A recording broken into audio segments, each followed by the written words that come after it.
பழைய குற்றால அருவிக்கு செல்ல வனத்துறை விதித்துள்ள கட்டுப்பாடுகளால் சுற்றுலா பயணிகள் அவதியடைந்துள்ளனர். தென்காசி மேற்கு தொடர்ச்சி மலையடிவார பகுதியில் சுற்றுலா பயணிகளுக்காக கடந்த 1960ஆம் ஆண்டில் பழைய குற்றால அருவி உருவாக்கப்பட்டது.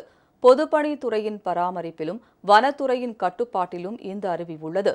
பழைய குற்றால அருவி அமைந்துள்ள பகுதி காப்பு காடு என்பதால் இருசக்கர மற்றும் 4 சக்கர ஊர்திகள் செல்வதற்கு தடை விதிக்கப்பட்டுள்ளது.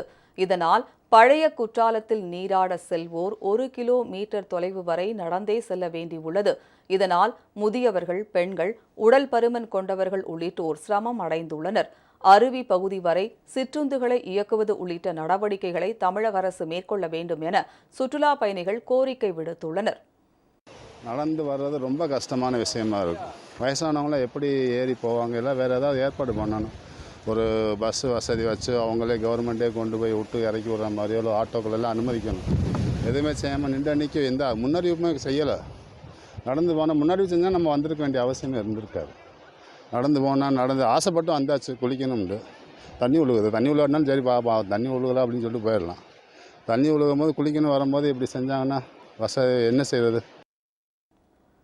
மாலை 5 மணிக்கு மேல் பழைய குற்றாலம் அருவிக்கு செல்ல அனுமதி மறுக்கப்படுவதால் ஊர்திகளை இயக்குவதன் மூலம் ஏராளமானோர் பார்வையிட வசதியாக இருக்கும் எனவும் சுற்றுலா பயணிகள் தெரிவித்துள்ளனர்.